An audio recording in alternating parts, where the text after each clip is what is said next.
this is Tina with You Made That, and today I have Kristi on. Hello.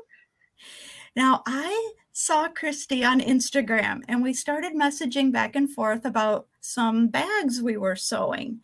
And the more I looked at Kristi's Instagram, I was like, she's like me. She likes to make all the things. All the things. We are. We're crafting sisters. Yeah. So I was like, you got to come on, You Made That. Let's talk about what you've made. So yeah, thanks for coming, Kristi. I'm glad to be here. Thanks for inviting me. Yeah, sure. Okay, so before I get to some pictures, what kind of arts and crafts do you do? Gosh, I've done it all.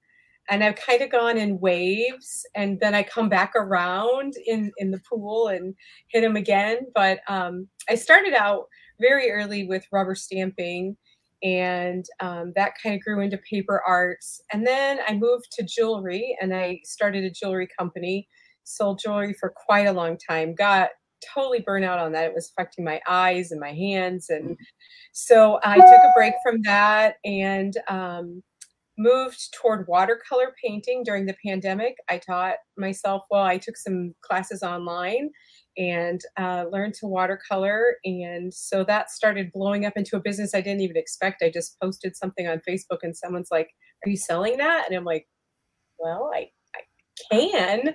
And then that just kind of started my whole card, bookmark, notebook business, lettering, went into lettering. And then I decided I wanted to sew. I really wanted to sew paper onto cards. That was like my whole reason for wanting to sew. I've never wanted to sew in my life. And then I discovered fabric, and it's like paper, but soft and lovely. And so that's my newest obsession, but kind of done it all. Okay. Yep. Me too. Newest obsession, pretty fabrics. Oh, so yes. I hear you. And I hear you about the, like, it comes in waves. Like, I was big into knitting and crocheting for a while, and crocheting kind of hurt my hand, so I gave that a rest. Knitting and crocheting are not my thing. I'm left-handed, and I've had a really hard time having anyone teach me, and I don't need another hobby, so. You're like, not that one. No, no. But yarns are so fun, Kristi. I'll let my daughter-in-law do the yarn. She does the yarn stuff. I can buy it for her. Yeah. Well, cool. Okay, so let's talk about some of the things that I put together from Kristi's pages, her Facebook, her Instagram. You can find her on all those. She's got the website, which I will put right here. Okay, so are these journals or cards that I've grabbed? These are lined journals. Okay. And they come in 3 sizes, like a quarter of a sheet, a half a sheet, and a full sheet. I do them on all 3 sizes. And you do your own lettering. Yeah, I do all of it. But yeah, the lettering and the drawing, all of it. So. What kind of markers do you use? I have many. If you saw my desk, you would laugh. But I would say for these, the 3 markers that I grab the most are Karin markers. I love the Karin markers. They're very wet. It's like a watercolor brush, but in pin form. It has the ink in it. You can actually see it. And you can, but it's not refillable.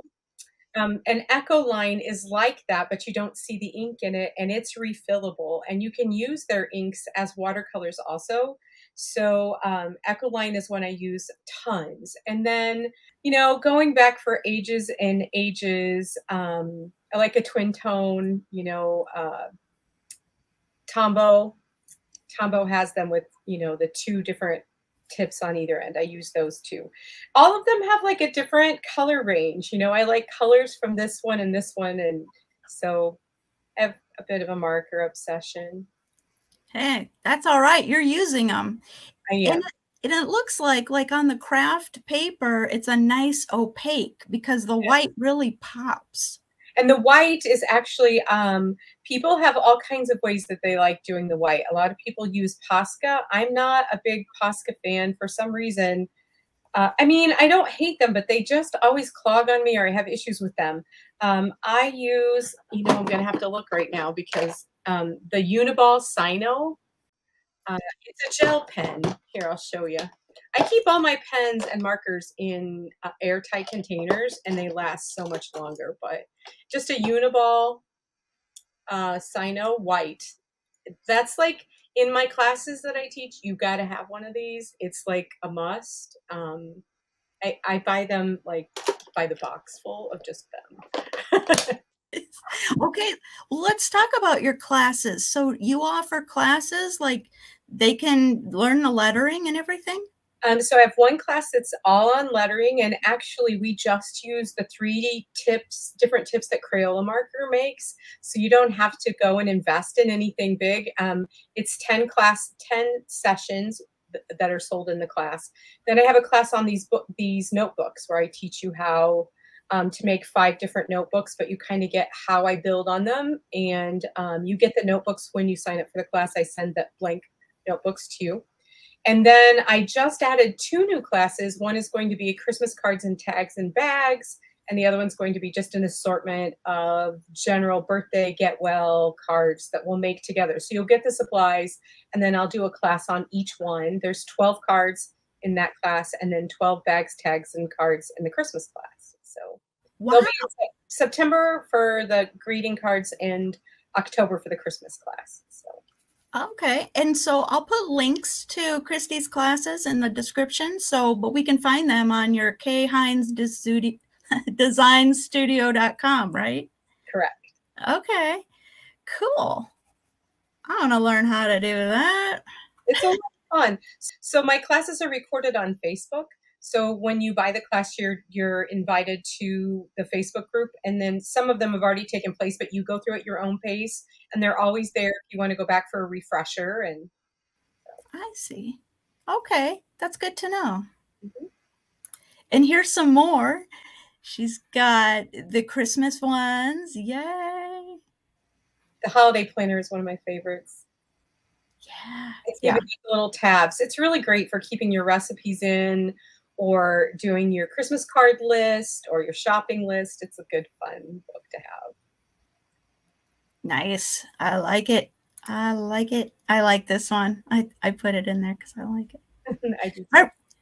I really like your style, though. It's very fun and whimsical. And Thank you. Yeah. Whimsical is what I shoot for.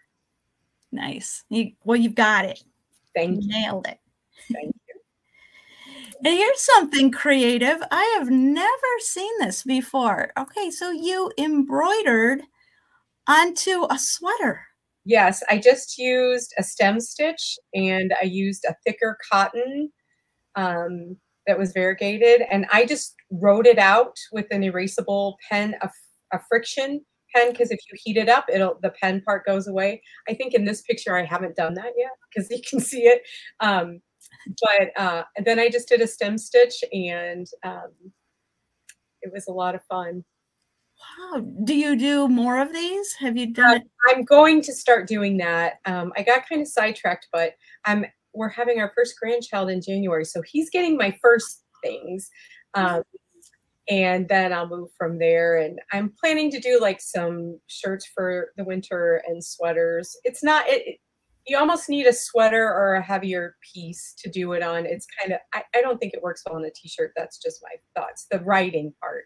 I've stitched on regular shirts, denim shirts and stuff. I've done embroidery, but I think for this look, it's better like on a sweater. I like it. Yeah, it's just very textural, and it just looks fun. So it was fast. It really doesn't take long. So. Well, the new grandchild will have all the things from Grandma. Yeah, it's kind of good. It's not a girl because I'd be in even bigger trouble. Well, congratulations on the upcoming grandchild. Thank you. All right. Okay, so bookmarks made out of felt, and I love the pins, how you stored your floss. Yeah, if I'm going to be doing several, like those particular bookmarks, I did a bunch of them, and so it's just nice to have something different that my floss is on besides those little cards. I didn't even file those flosses away in my box. I just got them for this purpose because I knew I was going to be doing so many of them. And I really like to do it on the doll clothespins. They're fun. Oh, nice. Oh, I also do want to mention that Kristi just had a Christmas in July sale on her Facebook page, and she does it once a year. And she's had amazing things. I'm like, how have you had time to make all these things? Do you usually just make throughout the year then? Just kind of whatever you feel like doing? Well, some of that is just things I've brought back every year. Because like if you bought a Christmas card to send to everyone one year, there's millions others that I've done in years past that you haven't used yet, you know. But the whole purpose of my Christmas in July sale, it's a private sale. If you want to be invited, you can friend me on Facebook and I can get you in there. There's still 2 more days left, but I don't know. By the time we make this, that might not be true. Um, I do it every July because I get pre-orders then. So I don't go making a ton of things. And then I give a deal because you are trusting me to make your things for you and have them for you for Christmas. I have the goal of having everything done by October. But I just add something new. I have a goal to add like 5 new cards every year and a few new notebooks every year. But some of it people have seen, you know, year after year, but they've gifted to different people. This is my 3rd year of doing that, and I'll be doing it next year too. So it's 12 days long, and I put something on sale each day of the 12 days. So. Okay. Well, I wondered how you did that because some people would say, I want 5 of these. And I thought, did you already have 5 or you kind of make to order then? Yeah, I have an invoice for everyone, and then I'll go back and make them all. Once the sale's over, then I start working. So I see. Okay. Well, very cool. Okay, the bags. The bags. My newest addiction. You've made a lot because I was looking on your website and I'm like, she's been busy. So yes, it's been very fun, and I've mastered it. You know, by making them and making them and making them, you can get it down. And when you mass produce, I'm a mass producer. When I do my cards, when I do my notebooks, I like to mass produce because I can do all of one thing on them and then go back. And it's just faster that way. I cut everything for tons of stuff all at one time. And then I do the ironing one day. And, you know, so that makes things go so much quicker. I feel that way. If you're going to sell crafts, that's the way to go, whatever it is you're doing. If you're not trying to just do all one of a kind custom pieces, but yeah. Right. Do you enlist the help of family members or anybody too? When I made jewelry, my whole family helped. Like my son was making jewelry. Recently, my daughter-in-law, when she's here, they don't live nearby anymore, but when they were here, she loves to help. Like I put my company name on the back of all my cards and she'll do that, or packaging, or so she's been a big help in that kind of way. But my husband just kind of, he goes to the post office for me. Oh, nice. That's important. He's out of town and I took a bunch of stuff and she goes, oh, I know this stuff, but I don't know you. You're not usually the one that brings it here. And I'm like, you're right. I'm sorry. A drink. Oh, sure. So how do you order your fabric? Since we're talking, you know, all the things, do you order online? Do you have a quilt shop nearby? We have a quilt shop in our town. It's only open Thursday, Friday, Saturday, which is actually really great because I'm limited to those days that I could go out and buy something. I usually go there every other week just to see what they have new. They have a huge selection and see what's going on. And I get a lot of my fabrics there. I haven't done a lot of ordering online because I'm a touch and see and I'm picky about fabric. I want it to feel nice, and there's some stuff out there that's not. I have a few lines. I'm very partial to Moda. I like all Moda fabric. So I could order Moda, but I'd rather support small business in my town. But I'm about to go. My son lives in Springfield, Missouri, and they have a fabric warehouse. Oh no. $6 and $7 a yard, which is, you know, super cheap. And so I'm glad I had my sale and I've made some money because now I can go shop. Nice. Oh, that sounds like fun. Really.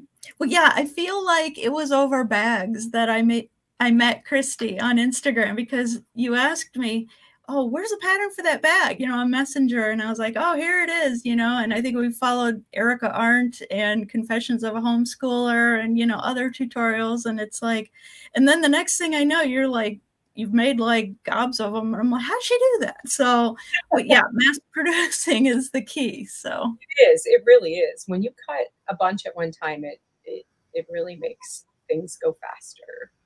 And then you don't have to sit and count it. Oh, what was that measurement again? No, I know I'm making all of this, you know, this cut. But I've only been sewing for 2 months, 2.5, maybe 3 months, maybe. wow, Yeah. I that's just got really my machine 3 months ago. Yeah. wow. I'm impressed because I'm still practicing the sew straight line. Oh, no, I'm good at that. I got that. You have to get over, I think with sewing, you have to get past the fear. I And was afraid of zippers and changing the foot. But then once I conquered those, I was like, oh, change the foot, zipper foot, whatever. Zippers, no big deal. So, yeah, yeah. everybody talks about the zippers, and I'm like, really? You just need the right person to teach you how to do them. And you need to use nylon zippers that you can just sew right over. Now, if you're talking metal zippers, totally different story. Haven't gone there yet. Don't intend to in the near future. I'm not going to sew clothes. I'm not, but nylon zippers, you can just zoom right over them and it's all good. But I Nice. follow the Little Green Bean. I don't know if you are a follower. Yeah. Yeah, and I've learned a lot. She has what's called a sewing squad, and I'm in that sewing squad, and she puts on tutorials and stuff. But I use YouTube a lot. Erica Arndt is fabulous on YouTube. She's a really good one to follow. I think I signed up for the Little Green Beans waiting list on the sewing squad. Glad that you do it. It's really a lot of fun, and she'll put things on sale that only we get to get, or we get it first. Like she just made a template if you're doing zippers in the middle of a piece of fabric, Oh. not on the top, but where you have to cut out. And she made her own template out of acrylic, and they went on sale to just us in the sewing squad today at 11, and we bought them all. And I didn't even get one. And Oh, they're making more, but yeah, you get some perks for being in her squad. It's kind of nice. that is good tip. Good tip. I'll put links to all of this stuff below too. So do you have something on the horizon? Like, I really want to try this, but you haven't quite bought into it yet? Meaning something new and different, or something with it I already do? Yeah, something new and different, I guess. No, I feel like in the sewing world, there's things that I want to accomplish. I would like to make my own patterns and things. Oh. Like right now, I'm working on a composition book cover that I'm putting my own kind of pen holder in it, and I want a pocket on the outside. And so maybe somewhere down the line, and I've also thought about turning some of my art into embroidery patterns. And so the selling of patterns, I think, is something that maybe is in my future. That kind of where I'd like to head. And I'm not Okay. one of those that's ready to record myself sewing and teaching you how to sew, because I'm not that accomplished yet. But there's a lot of sewing things I'm hoping to do that I haven't done yet, and I'm looking forward to mastering some new things. So Okay. vinyl, Cool. vinyl is next. Oh yeah. Oh, vinyl's fun. I've only used the clear, but they have like patterned vinyl and stuff. Yeah. That looks really fun. Binding, I haven't mastered binding yet, and so that's on my bucket list. I appreciate you coming on and telling us a little bit about what you do, and I hope that you'll come on again, maybe this winter or something, and I can see what you're up to. I would love to. That would be so fun. I'm just forecasting a little onesies, like with paint or something. And I'm actually started English paper piecing. Have you done that? No, but I've watched videos on it, but I haven't quite dove in. So I'm doing an I Spy quilt for my grandson that has the color scheme of their nursery, but they're going with like zoo animals, and it has little hexies here and there of all different kinds of animals. So it'll entertain him, just we can talk about it and learn from it. I'm a teacher at trade. I taught for 25 years. And so, Nice. Always got the wheels turning, but yeah. That's a great idea because it's educational and functional and fun to make. So, Develop vocabulary and yeah. Oh, okay. Well, I'm excited to see that English paper piecing and all those things. So you go, girl. You'll have that binding down, no problem. I'm going to have to if I'm going to make a quilt, I suppose. All right. Well, thanks for joining me. And everybody, thank you for watching. And check out the links below. All right. Bye. Bye. See ya.